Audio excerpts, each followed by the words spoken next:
So like Brock Purdy. Like, is Brock Purdy actually good?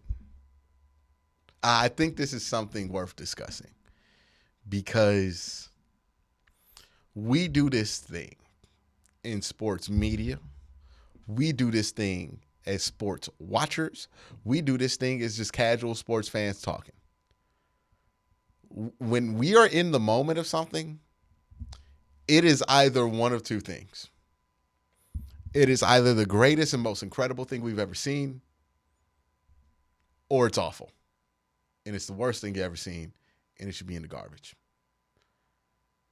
We don't ever really move off of that binary for describing things. And I think that's something that kind of holds back the conversation, because then we get a guy like Brock Purdy that comes up and people can't, the conversation isn't, hey man, just exactly how good is Brock Purdy? The conversation is Brock Purdy the next Tom Brady, or is he just a creation of Kyle Shanahan's system? There's so much room in between there. But that's what the conversation has meant. Is he a complete 100% Kyle Shanahan creation, or is he the next Tom Brady? And here's why this drives me crazy. Because when we do that with an argument about a player, it emboldens each side to go all the way as well, right? Because if the counterpoint to him not being Tom Brady is he's a Shanahan creation, you can point to some stuff and say, nah, Shanahan doesn't do this with guys he's created, right? He doesn't call plays like this. You know, he's usually a lot more tepid with guys in there. And then you use that information, which is correct. But then since there's so much room in the middle that nobody's covering about Brock Purdy, you then run with that all the way to the he's the next Tom Brady thing. And that's ridiculous. Now, on the other hand, you hear somebody say he's the next Tom Brady and you react like I react. That's ridiculous. That is absurd to compare somebody in like their 10th start to Tom Brady. It's absurd. Even if he becomes Tom Brady, it is absurd. It would be absurd to predict in Tom Brady's 10th game that Tom Brady becomes Tom bleeping Brady. Why do you think it would be regular to assume that? Like, that's an absurd assumption. But people do it. And when people do that, you have to take the obvious evidence out there that he's not Tom Brady, which is he is not Tom Brady. And then you run with that to he's just a creation of the Kyle Shanahan system. He's done it before.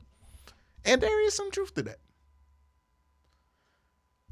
We don't ever want to illuminate what's in here, the middle, right? We don't ever want to do that when it comes to talking about how good a quarterback is. We either, one side says some extremely dumb shit and the other side says some extremely dumb shit, and then we spend the rest of our lives arguing why that each side's dumb shit is dumb. And it drives me crazy. And then Brock Purdy comes up. And Brock Purdy is a magnet for dumb shit. Because in reality, I like Brock Purdy.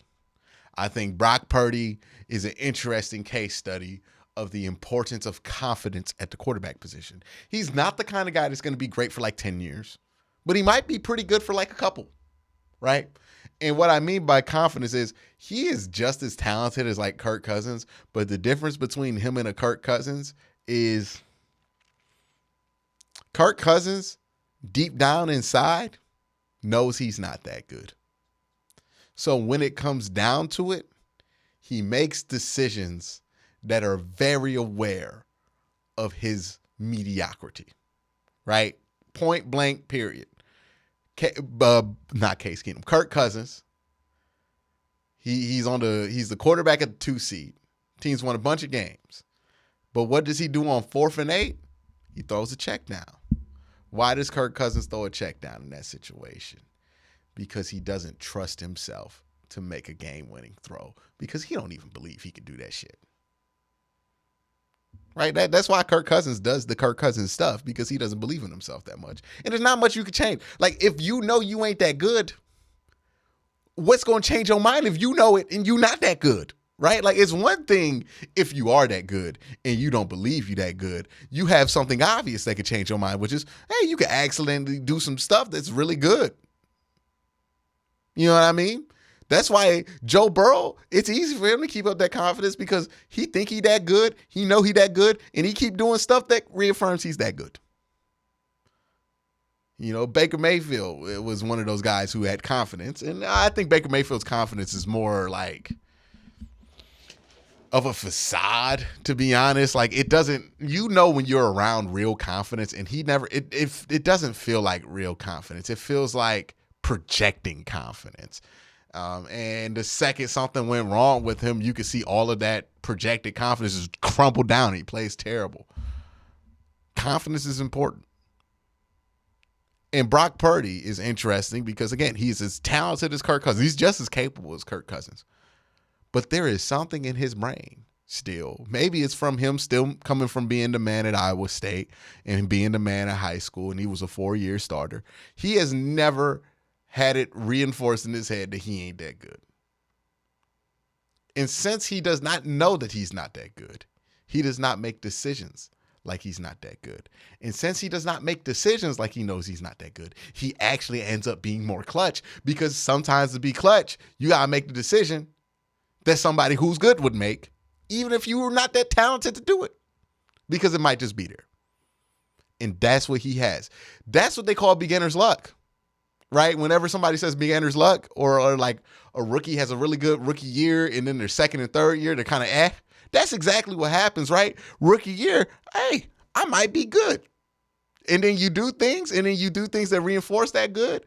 But then you have a bad second year, and all of a sudden it never is the same. Baker Mayfield had a bad second year, really good first year, bad second year. He was never quite the same player. He had a good 2020, but he was never quite the same level of a playmaker. I think he had like way more big-time throws in his first year than he ever had after that, right? Like, so he was never the same guy after that because the confidence was never the same there. I mean, there are countless guys who's had a lot of success early, and then that reality bit them, and they ain't never been the same again, right? Confidence is a masterclass.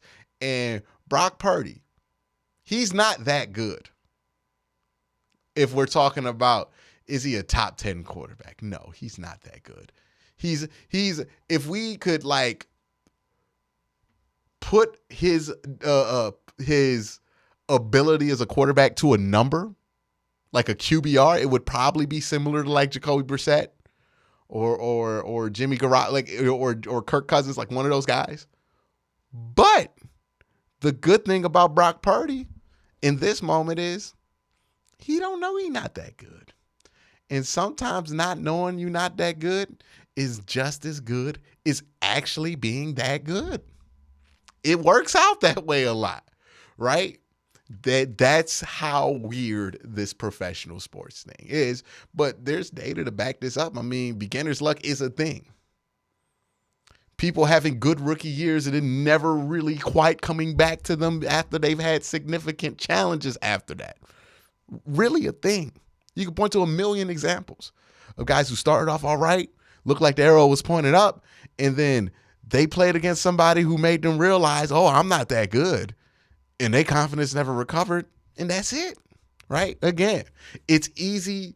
Like, Kirk Cousins is not the way Kirk Cousins is because Kirk Cousins like doesn't believe in himself or has low self-esteem naturally. He's like that because he's played enough football to know he ain't that good. So he makes decisions that knows he's not that good. That's why he's like that. It's eventually going to happen to Brock Purdy. It's going to eventually happen to anybody who's not that good but thinks they're that good, right? The only guy I think that was ever immune to it was like Tom Brady, but he might have just actually been that good, right? Joe Burrow thinks he's that good. He's actually that good. Pat Mahomes thinks he's that good. Like, if you're actually that good, it lasts forever. But if you're not that good, it lasts a couple years. So that's where I'm at with Brock Purdy. Maybe he's around for a while. He has the talent to be the Kirk Cousins, be around in the league for like 10 years, make a lot of money. But like next Tom Brady, I don't know about that. And even if it becomes that, I still don't know how like reasonable it is to predict that. But that's my thoughts. Let me know what y'all think.